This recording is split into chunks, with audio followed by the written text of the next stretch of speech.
po sa inyo. Pwede po bang magtanong? Saan po yung daanan papunta sa highway? Wika ko sa kanila. Ngunit biglang lumapit yung tatlong lalaki at medyo pinaikutan yung pwesto namin. Utoy, bakit hindi muna kayo makifiesta doon sa baryo namin? Nga pala, Roberto ang pangalan ko. Wika ng isang lalaki na medyo malalim at mapula yung mata.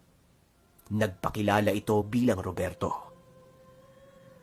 Naku po, hindi na po. Medyo nagmamadali po kasi kami. Kailangan na po naming umalis. Tugon ko sa kanya. Naku, tumikim lang kayo ng kaunting handa.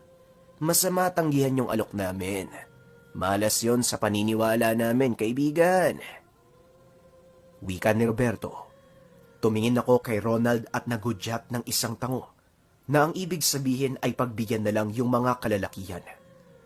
Matapos noon ay naglakad kami papunta sa mahabang mesa. Maging yung ibang nagdiriwang doon sa lugar ay huminto upang tignan kami. Nagkumpulan ang maraming tao doon sa lugar.